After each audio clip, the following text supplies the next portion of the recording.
This is Open to Hope Radio, featuring Dr. Gloria Horsley and her daughter, Dr. Heidi Horsley, coming to you on behalf of the Open to Hope Foundation, dedicated to those who are looking for hope after loss.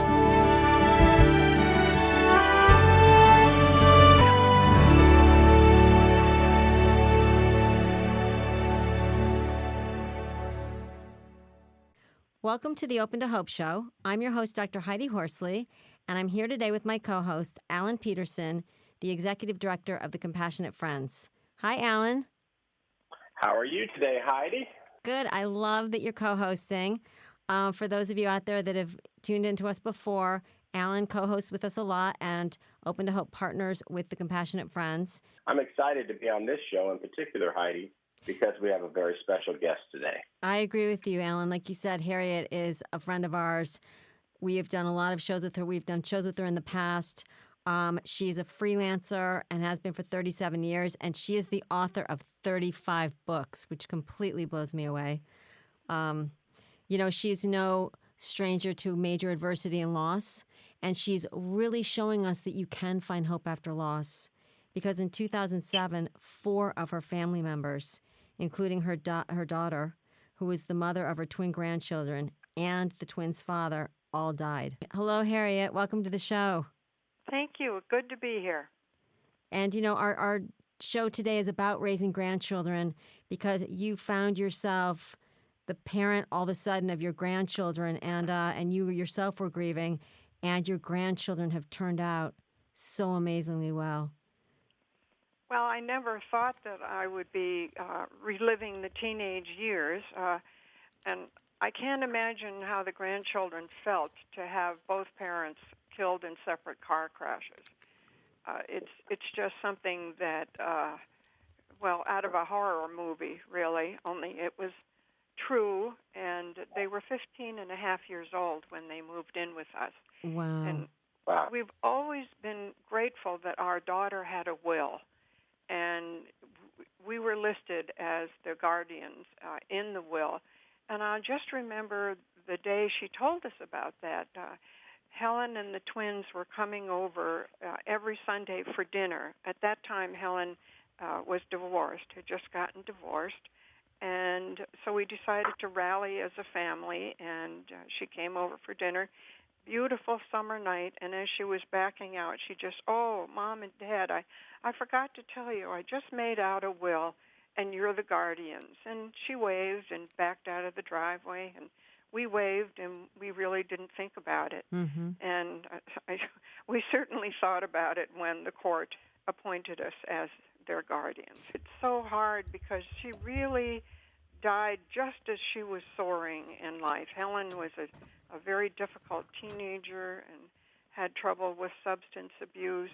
We went through treatment as a family, and finally she got it together. And not only that, she was very active in AA, and she became a composite engineer, had 6 industry certifications, was assured that she was going to go right to the top in management, and then she died. Talk about your early days in grief, where you were as a person, and now you're raising grandchildren. But talk a little bit about what that early grief was like for you and how you began, or how your path, I guess, out of the spiral to getting back into life.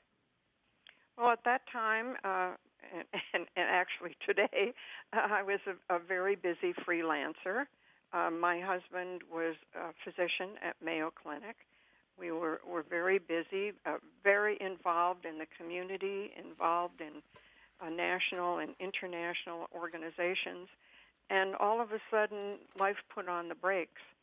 And we were fortunate in that we had a house that would accommodate teenagers. And so when the twins moved in with us, it was sort of like they had their own little apartment upstairs. The twins were always very polite, but at the beginning, they were just sort of robotic. Mm-hmm. And they would come for dinner, and it was just a fuel stop, and they would get up immediately and leave. And I have a Bachelor of Science degree in early childhood, and I thought, here I am going back to child development training. What do I need to do? And I thought, well, I need to be dependable. I need to be honest. If I need to cry, I'm going to cry. Mm-hmm. I need to keep the kids informed. For example, on the first anniversary of her mother's death, we donated money to the food bank. Same thing with the anniversary of their father's death. I never, to this day, have spoken an unkind word about their father, and we never will.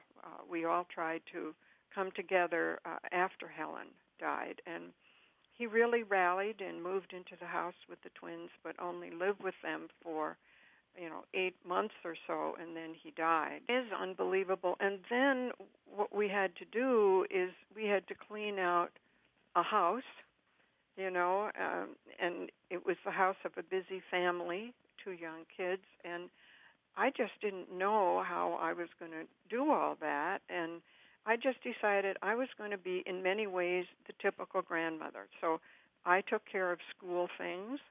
I thought, I'm going to cook their favorite food, and I'm going to cook it all with love. And my husband took over legal duties, financial duties, because we had to send reports to the court. I put up a list of family rules on the refrigerator. Mm. And it's interesting, the kids, they wouldn't let me see them reading the rules. Mm-hmm. And they weren't bad rules. Like, Mm-hmm. they would use my car and turn the radio to a rock station, and I wanted peace and quiet. So Mm-hmm. I said, you have to turn it back to my favorite station. And another rule was if the gas tank is almost empty, you need to put some gas in. But the last rule was that remember that we love you. Mm-hmm. And Wow. they went and looked at that a lot of times when they didn't think I noticed. Well, you know what So- I love, Harriet, and it speaks to what you're talking about. On your blog, you have a grandparent's Bill of Rights. And some of the things that I love, we've talked about today, but some of the things that I love that you said was enjoy them, repeat stories even if they roll their eyes. I thought that was so good. And then say I love you every day. Laugh at your own jokes even if they're sappy. I Yep. loved that one. And then you know what I also liked? Ask permission to give grandkids hugs. Talk about the That's permission piece. Well, that's especially true of teenagers. Yes. Because if you just go up to them and grab them, they feel like you've invaded their personal space. Mm-hmm. So Right. I would say, may I give you a hug? And then I got into the whole issue. I mean, you talk about what was life really like, Alan. I got into the whole issue of the care and feeding of friends. Mm-hmm. And Right. teenagers vacuum up food like you wouldn't believe. And Mhm. yeah, and so one day, and I think I've told the story before, but my grandson said, "Can a friend come over and hang?" And I wasn't sure what hang meant, but I said, "Well, sure." And 10 minutes later, this very tall kid walked in the door for dinner. I didn't have dinner for 5. I had dinner for 4, so I kind of passed a miracle. And then kids would come and stay overnight, and I baked cookies. I happen to love cookies. So I baked them, and one day these kids all walked in the back door, and the counter was covered with cookies. The kitchen smelled fabulous. And I said, well, would you like cookies? They all took cookies as they headed downstairs, and I heard one of them say, your grandma's a good cook.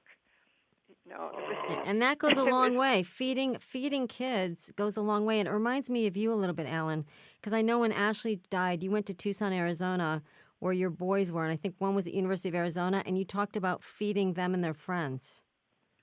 Yeah, when my boys were in college, I have this theory, and it fits a lot along with what you're saying, Harriet. But, when we have a loss of this magnitude, we have all this love inside of us still. It didn't go anywhere. And sometimes love needs a place to go. It just needs a place to go, or a field to participate in, or something to do. And that's what I would do. When my boys were in college, I would spend the weekends with them, and I would just literally cook. I'd just put a loud noise in my room and go to bed way before they would, but they loved me coming down on weekends because I would cook for them all weekend and clean. And it gave me something that was impactful and made me feel needed and wanted. And I think that's important. Cooking is love. Mm-hmm. Yes.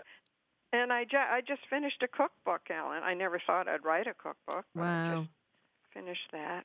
What piece of advice would you give people out there that are raising children and grandchildren and are also grieving their own losses, because you were, and yet you were able to, create this environment for the children where they not only survived, but they thrived? Well, I think, first of all, you aren't just needed. You are necessary. You are the supporting structure then for those children. And I also think it's important to not be a replacement parent. There are now in the country more than 10% of all the grandparents in our nation are raising grandchildren. Wow. And so 2 acronyms came from that: Grandparents Raising Grandchildren, GRG.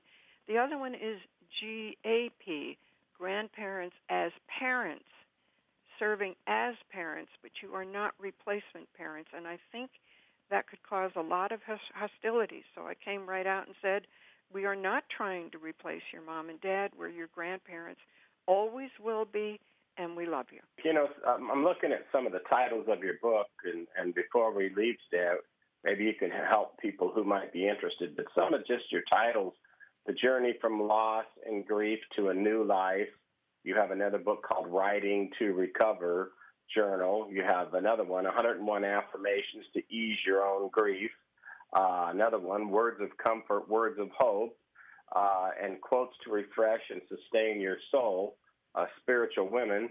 And then you have them also on grandparenting. I think my favorite title is Happy Again, Your New and Meaningful Life After Loss. I mean, you run the gamut there, Harriet, with these terrific books. And how can people get those? They're either on Amazon or with my latest publisher is called Write Life, WRITE, Life, and that's the publisher of Happy Again.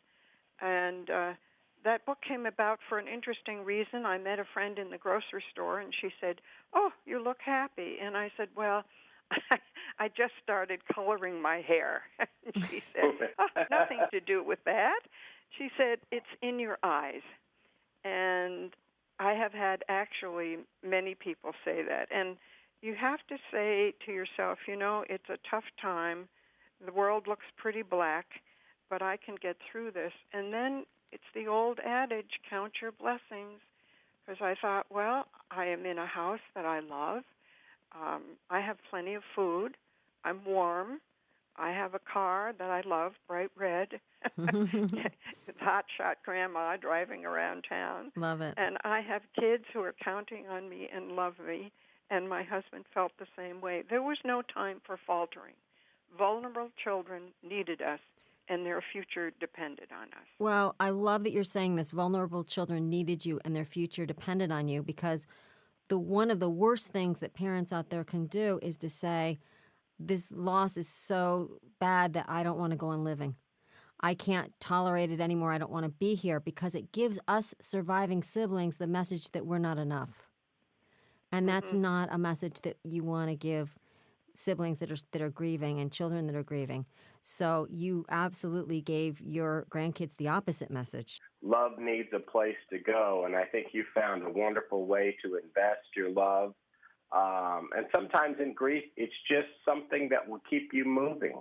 Taking that next step is so important. And so, we encourage people to always look for that, to find your place of value, whatever that is.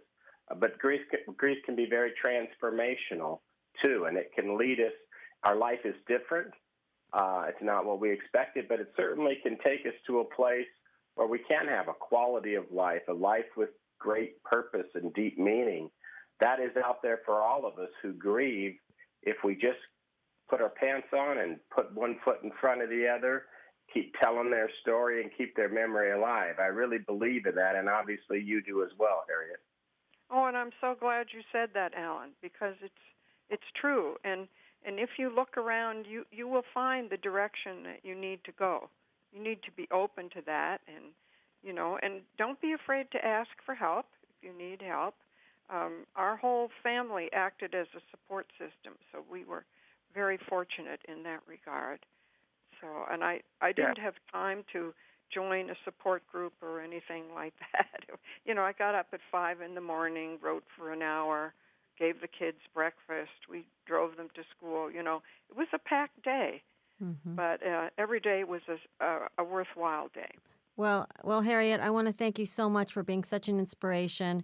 And before we end, could you tell people where they can find you? What is your website? It's www.Harriet, Harriet, Hodgson, HODGSON.com. And then it's wonderful. Thank you so much, Harriet. And for those out there that have lost hope, please lean on Harriet's, mine, and Alan's until you find your own. Thank you, Harriet. God bless you. Thank you, Harriet. Thank you.